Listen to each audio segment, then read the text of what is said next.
ማስተዋል ምን ነካት? አዶንያስስ ምን ሆኖ ነው?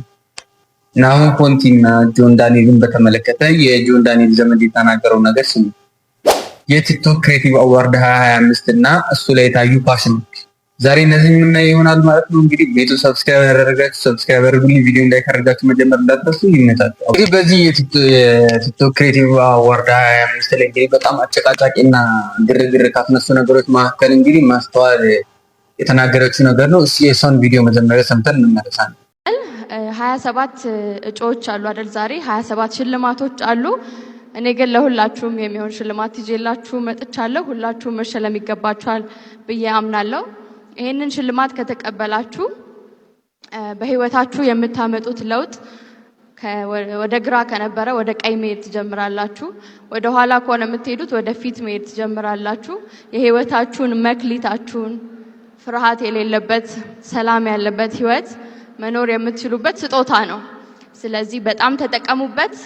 ካከበራችሁት ያከብራችኋል፣ ከናቃችሁትም ደግሞ እንደዛው። የእግዚአብሔር ልጅ ጌታችን ኢየሱስ ክርስቶስ ነው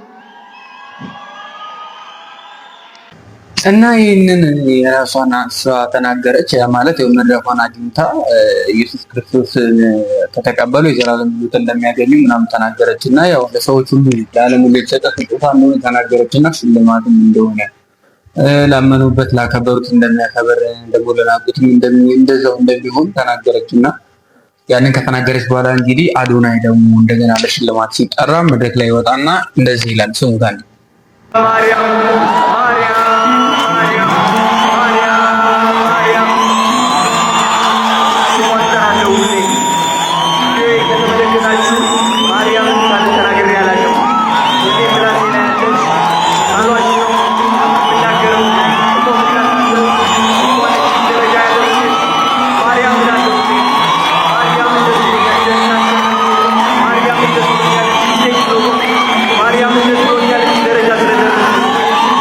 እኔ እንግዲህ ይህንን ቪዲዮ ያመጣሁላችሁ አሁን እንትን ለማድረስ ሳይሆን ወይም ደግሞ ለማነጻጸር ሳይሆን አይበቃም። ሲጀመር ለንጽጽር ቢበቃ አይደለም። የኢየሱስ ክርስቶስ ስምና የማርያምን ስም ለንጽጽር የሚቀርብ አይደለም እና እንግዲህ ብዙዎች ሰዎች እንዴት እንደተረዱት አላውቅም። ነገር ግን ከኢየሱስ ስም ጋር የሚነጻጸር የትኛውም ስም የለም። እንዲሁም ደግሞ ማርያምም የኢየሱስ ክርስቶስ ወገን ናት፣ እናቱ ነች፣ ጠላቱ አይደለችም። ስለዚህ ግዴታ ኢየሱስ ክርስቶስ በተነሳ ቁጥር ሁሉ በቃ እሷን ለፉክክር ማንሳት አለብን ብዬ አላስብም። ይሄ የኔ አመለካከት ነው። ብቻ የማስተዋልንም እንትኑን ሰዎች ቦታው ይገባዋል አይገባውም ሲሉ ነበር። ነገር ግን እኔ አንድ ሰው ስለዳነበት አዳዳል ለመናገር ቦታ ይወስኗል ብዬ አላምንም። ይሄ የኔ አመለካከት ነው። የራሳችሁን እናንተ ማሰብ ትችላላችሁ ማለትም ትችላላችሁ። ያ ብቻ ሳይሆን ደግሞ በጣም አጨቃጫቂ ከነበረው ነገር አንዱ ቲክቶክ ክሬቲቭ አዋርድ ላይ ኖሚኔት ተደርጌ ቢያንስ ስሜ ከ1 እስከ 5 መጠራት ነበረበት። ምክንያቱም ለእኔ ቃል የገቡልኝ ገንዘብ ነበር ያለ ልጅ አለ። ሱራጃን የምታውቁ ከሆነ ማለት ነው ሴሌኖ የሚለው ልጅ ማለት ነው። እና እሱ ልጅ አሁን ምንድነው ቲክቶክ ክሬቲቭ አዋርድ ላይ መጀመሪያ እሱ እንደተናገረው ከሆነ ኦኬ ፓስታ ሲያናግሩት እንግዲህ አጭራ ዘፈን አለች አይደል? ሴሌኖ ልክ እንደሷ ቪዲዮ ስራና ከዛ በዘፈን ተሰርቶ ከ500 ሰው በላይ ከሰራው 1 ሚሊዮን ብሩን አንተ ትበላለህ ብለው ነበረ። ነገር ግን ከ1 እስከ 5 ራሱ አልተጠራሁም እና ስሜ እንኳን አልተጠራብኝ ምናምን ብሎ እያዘነ እያለቀሰ ነበርና ስቴሪዮ ቪዲዮ የተነ እኔ ማለት ነው ፋሚሊ ማርያምን በጣም የደበረኝ ነገር ያኔ 3.6 ሚሊዮን ቪው አለው 2 ሚሊዮን ቪው አለውና ስንት ሚሊዮን ቪው አለው ማበይቴና ፋሚሊ ከልቤ ነው። ዛሬ እኔ እንደዚህ አይነት ቪዲዮ ሰርቻለሁ፣ ግን ከልቤ ደበረኝ ማለት በጣም ደበረኝ። እኔ እንትን ብዬ ነው የወጣሁት፣ በቃ ተነስቼ ነው የወጣሁት። በጣም ሲያስጠላኝ ማለት ነው እንዴ። አሁን በነገራችን ላይ እግዚአብሔርን ነው የምላችሁ፣ የዛሬን ቀን ሚካኤል ያሳድረኝ ቻሌንጅ ሰጥቶኛል። ዘፈን እንደ ኮዬ ፍጭ አይነት ዘፈን የሚሆን ነገር ስራ። በዛ ዘፈን 500 ሰው ከሰራበት አንተ 1 ሚሊዮን ብሩን ታሸንፋለህ ነበር ያሉኝ። ጭራሽ ሚካኤልን ጭራሽ ስሜ ሳይጠራ ሲቀር ሃይሚት ሙት እንዴት እንዳለቀስኩ እዛ ጋር ነኝ የማውቀው የኮ ሚካኤልን ፋሚሊ። አረ ይሄ ነገር እኔ እንጃ በየትኛውም መንገድ እንዴ የአመቱ ምርጥ ላይ ተመርጫለሁ፣ ፈሌ ተመርጫለሁ። ጭራሽ ደግሞ የጭላሉ አዋርድም አለ እሱ ላይ ጭራሽ ስሜ የማይጠራ ስሜ 3.6 ሚሊዮን ስንት ቪው አለው፣ ስንት ሰው ሰርቶበታል። በኔ 500 ሰው ያንን ሰው ተጠቅሞ ከሰራ ለሶስት ሰው መቶ ሺህ ብር ትሸልማለህ ብለው ከ1000 ሰው በላይ ሰርቶበታል። ከ1000 ከ2000 ሰው በላይ ግን አሁን የለም። አንድም ስሜን አልጠሩትምሽ። ሀይሚ ትሙት እንደዛሬ ከፍቶኛ አቅም ፋሚሊ እናቴ እኔን ሳይ እውነት ለመናገር የዚህን ልጅ ቪዲዮ ሳይሆን አንጀቴን ነው የበላው። እውነት ለመናገር እንደዚህ ብለውት ከሆነ እንሰጣለን 1 ሚሊዮን ብር ማለት ተባለ ካሉት በኋላ ከሆነ ቢያንስ ከ1 እስከ 5 ያልጠሩት በጣም ያሳዝናል። እውነት ለመናገር ቲክቶክ ክሬቲቭ አዋርድ ላይ አሁን ኦኬ ፓስታ ላይ እኔ ብዙ ሁለት የሆነ ማላቃቸው ልጆች ነበሩ ጭራሽ ቪዲዮቸውን ያላየኋቸው ማለት ነው። በረከት አንደኛ መብራቱ ምናምን ለኔ ኖርማል ነገር ነው። ነገር ግን የሱራጃ ቢያንስ ከ1 እስከ 5 ውስጥ አለመኖሩ አቤኒ ይገባዋል። ከ1 እስከ 5 ውስጥ መኖሩ ጉተማና ገቢ ይገባቸዋል። እንዲሁም ደግሞ ቤኪ 4 ኪሎ ይገባዋል። ነገር ግን ከነዚህ ከሶስቱ ጋር ግዴታ አራተኛው ነው መግባት ያለበት ልጅ ሱራጃ ያልገባበት ምክንያት እኔ በፍጹም አልገባኝም። ለምን እንደሆነ አሩን እና ቢገባና ቢበለው በጣም ደስ ይለኝ ነበረ። ልጅ ልፋቱ ስለሆነ ስለለፋበት ቢያንስ እሱ 3.5 ሚሊዮን ቪው አለው እንደተናገረ ከሆነ እኔ ገብቼ ሳይሆን 3.5 ሚሊዮን ቪው ነው እሱ ያለው 3.6 ነው። ኦሬዲ ይቀራረባል እና ይሄን ያህል ቪው ያለው እንደዚህ ያህል ከ2000 በላይ ሰው ቪዲዮን ከሰራበት እነሱ ቃላቸውን ማክበር ነበረባቸው የሚለው የኔ አመለካከት ነው። እናንተስ ምን ትላላችሁ? ይሄ ብቻ ሳይሆን እንግዲህ ቲክቶክ ክሬቲቭ አዋርድ ላይ የታየው ሌላኛው ነገር አዶናይ ሲሸለም ነበረ። እንግዲህ አዶናይ በሽልማት አሸብርቆ ነው ያመሻው። አይታችሁት ከሆነ እንግዲህ ወደ 3-4 ዙር በልቷል። አይ ቲንክ አራተኛው የመኪናው ነው አትሪክ ሰርቷል በአዋርዱ እና እሱ ላይ በእያንዳንዱ ዙር አዶናይ ሲጠራ ካሜራው የሄደ ዩቲናስ ላይ ነበር የሚደቀነው ማለት ነው። ካሜራውን እየወሰዱ ዩቲናስ ላይ ይደቅኑ ነበር። በጣም ነው ያሳቀኝና ዩቲም አይ ቲንክ እንትን ነው መሰለኝ ላይክ ደስ ብሏታል። በቀናት ምናምን ቀንታበታለች ለማለት ሳይሆን ደስ ብሏታል። ነገር ግን በቃ ካሜራው አስሬ የመጣ እሷ ላይ ስለሚደቀን ግዴታ በማያስጨበጭበውም ላይ ሁላ ታጨበጭብ ነበረ፣ ላይክ በማያስቀውም ላይ ትስቅ ነበረ ምናምን እና በዚህ ልጅቷን ማሳቀቁ ለምን አስፈለገ? በቃ አዶናይ ከተጣራ ይበላል ያልፋል። ገብቶታል አይደለ? እንደውም እሷ አይ ቲንክ ለሱ ሪቬንጅ ነው መሰለኝ ሌላ መኪና ገዝታለች፣ ውድ መኪናና 4 ምናምን መኪና ብለዋል እንግዲህ እና ይመቻት። እኔ ዩቲንን በጣም ነው የምወዳት። አዶናይስ መብላቱ ለኔ ችግር የለብኝም። ነገር ግን እስኪ ጊዜ የሚፈታው ነገር ይሆናል ማለት ነው። በጊዜው የምናወራው ይሆናል። አሁን እንዲያም ከተባለ ህዝቡ አንዴ ስሜታዊ ስለሚሆን ዝም ይባልና ነገ የሚሆነው ይታያል። አዶናይ አሁን የሚሰጠው የህዝቡ ፍቅር ሁሉ ይቀጥላል ወይ ይታያል ነገር። ይህንን ለማለት ያክል ነው። ከዛ ውጭ ቲክቶክ ክሬቲቭ አዋርዱ ላይ ምን ተመለከት ካላችሁ እንግዲህ ይሄ ምንድነው አለባበስ በስማ አንዳንድ ሰው ሾጣ ቀሾጣጤን አለባበስ ሰርቶ ነው የቺክ ሚውዚክ ለብሶ የመጣ ልጅ አለ። ይሄንን ቆይ ይምጣል።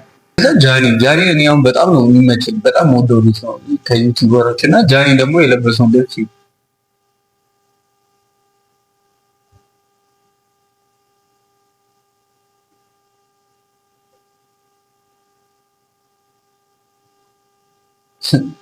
ያ ብቻ ሳይሆን የጃኒ ብቻ ሳይሆን ደግሞ እንትናም የለበሰው ልብስ ማለት ጆሲ የለበሰው ልብስ ደግሞ እኔ ያው በሴት እጅ ነው ያደግኩት። እናቴን ያሳደገችኝ ሰው ሴቶች በየወሩ የሚያዩት ነገር አለ። ሰው ደግሞ ፔኑን ያው በምሰማው አውቀዋለሁና ያንን ሲምቦል ለማድረግ ነው አበቦቹ። ቀዩ ደግሞ ያው በምን አይነት ዌል አድርገው የሚለው ነው እንጂ ቆይቷል ካሰቡ። እውነት ለመናገር የጆሲ ሜሴጅ አለው ብሏል፣ መልእክት አለው ብሏል። ነገር ግን የጆሲ መልእክት ቢኖረው አሁን ለምሳሌ መልእክቱ ምንድነው? ቀይ ነው የለበሰው ልብስ፣ ከዛ አበባ ማለት ልብሱ ላይ አበባ አለ፣ ከዛ ቀይ ነው ምናምን። ምንድነው ሜሴጁ ሲባል የሴቶች ወራዊ ግዴታቸውን እሱን ለማስታወስ ሰው ዋት ምን ይሁን እሱ ተፈጥሯዊ ነው እግዚአብሔር የሰጠው ነገር ነው። ምን ይሁን ምን ፍትህ ያስፈልገዋል ነው ወይስ ምንድነው?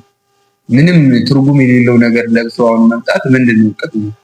ብቻ እንደዛ ነገሮች ነበሩ። አንዳንድ አለባበሶች ይደብሩ ነበሩ። እኔ የዩቲናስ አለባበስ ያምራል፣ የሉዓልም ያምራል። ቤስት አለባበስ ነው፣ መጥፎ የሚባል አይደለም። የአዶኒስም ያምራል፣ ሱፍ ምናምን ኖርማል። ግን የሀገር ባህል ልብስ ለብሶ የመጣው ራቼና እህቱ ምናምን ናሁን ፎንቲ እንዴት ነው የሚያምርባቸው!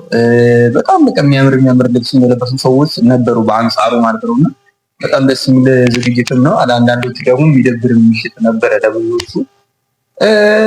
ሌላው ነገር ምንድነው ያ ጆን ዳንኤልን በተመለከተ ደግሞ ፋሲካ የሚባል አይ ቲንክ ከዝኑ ነገር ነው የጆን ዳንኤል እና ሶሻል ሚዲያ ላይ ወጥቶ የቲክቶክ ክሬቲቭ አዋርዱ ዕለት በነጋታው ይህንን ቪዲዮ ተናገረ። ሲስሙታ ሰላም እንዴት ናችሁ?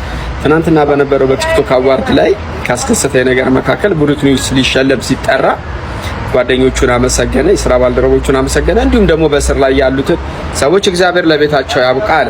ከዛ ደግሞ ዶክተር አብይ ደግሞ ሊሸለም ሲጠራ ማስተር አብነትን ጠራ፣ ለሱ ነው የሚገባው አለ፣ ለሱ ሰጠ። ማስተር አብነት ደግሞ ለመልእክተኛውን ጠራ፣ ለመልእክተኛው ነው የሚገባው ብሎ የሚገርም ፍቅራቸውን አሳዩ። የጆን ዳንኤል ጓደኞች ቤተሰብ ወንድሙ ነን የምትሉት አረ የት ነበራችሁ? ነው ፕሮግራሙ ላይ አልነበራችሁም? ይሄን ስላላየው ሜሴጁ ለናሁን ኮንቲ ይመስላል። ለመናገር ከጆን ዳንኤል ጓደኞች የተሸለመው ናሁን ኮንቲ ስለሆነ ምናልባት ለናሁን ኮንቲ ይመስላል። ግን ናሁን ኮንቲ ደግሞ ሌላ አዲስ ነገር ተናገረ። ስሙት። ይሄን አዋርድ ይዤ ዛሬ ይሄን አዋርድ ይዤ እንዴት ገምቱ? ማጋ እንዴት ገቡት? ይሄን አዋርድ ይሄን አዋርድ ይዤ ዛሬ ጆን ዳንኤል ጋር ነበርኩ። ይሄ አዋርድ እሱ እስኪመጣ ድረስ እኔ ይሆናል ይሄ አዋርድ ማለት ነው። አዎ እዛ ላይ ስሙን አልጠቀስኩም እዛ አዋርዱ ቦታ ላይ ምክንያቱም ድጋሚ አጀንዳ መፍጠር ይሆናል ብዬ ስላሰብኩ ነው። እና ይሄ አዋርድ ሁላችንም ላይቭ ስትሪም ላስጀመረን ብዙ ላበረታታል ይሄ አዋርድ ጆዬ ነው። ይሄ አዋርድ ለጆዬ ነው። ባይዘው እግዚአብሔር ዘ ቤስት ላይቭ ስትሪመር እሱ ቢኖር ኖሮ ብር አለ ወይ? ኧረ ወፍ የለም ብር እባክህ፣ ምንም ብር የለውም። ይሄ ነው ያለው ያምከን ብር የለም ወፍ የለም። እሱ ቢኖር ኖሮ እሱ እንደሚበላው እርግጠኛ ነኝ። እሱ እንደሚበላው በጣም እርግጠኛ ነኝ። ይሄ አዋርድ ዘ ቤስት ላይቭ ስትሪመር የሚሆነው ጆን ዳንኤል ነበረ። ግን ያው ጆን ዳንኤል አሁን በይሳ ስላልነበረ ግን ያው እኔ ደግሞ አለው ጓደኛው ወንድሙ አለው። በእውነት የምሬን ነው የምላችሁ። ባይዘው እግዚአብሔር ምስክሬ ማለት ነው። ጌታ ምስክሬ አለቀሰ። እግዚአብሔርን አለቀሰ። ባይዘው ጆን ዳንኤል ሲነግረው አለቀሰ። ጌታ ምስክሬ አለቀሰ። በቃ ነው ይገባል፣ የዚህ ዓመት ይገባል። በጣም የሚገርም ቀን ነበረ የዛሬው ቀን። የትላንትናው ቀን አርገነዋል። ዮርዲዬ አርገነዋል። ስላከበራችሁኝ እግዚአብሔር ያክብራችሁ። ያና ብቻ አጠቃላይ ከቲክቶክ ክሬቲቭ አዋርዱ ጋር በተያያዘ ይህን ይመስል ነበረ የነበረው ነገር። ግርግሩ፣ ጫጫታው ምናምኑ ይህንን ይመስል ነበረ። እንግዲህ ይሄ እነዚህ ያከራከራቸው ነገሮች በእኔ አመለካከት ያሉ ነገሮች ናቸው እንጂ እንትን አይደለም። ይሄ ምንድነው ሁሉም ሰው መቀበል አለበት ምለው አይደለም። የራሴ አመለካከት ነው። ራሴ ያየሁትን ነገር ነው የተናገርኩት። ቤት አዲስ ከሆናችሁ ሰብስክራይብ ማድረግ እንዳትረሱ። ቪዲዮ ላይክ አድርጋችሁ ጀምሩልኝ፣ አበረታቱ። እያደገ ነው እንግዲህ ሰብስክራይባችን እያለፈ ነው። 300 ምናምን ደርሰናል። 1000 እንገባለን በቅርቡ እናሳካዋለን ማለት ነው። እንግዲህ ስናሳካው ደግሞ እንደዚህ ሴሌብሬት እናደርጋለን። ይመቻችሁ።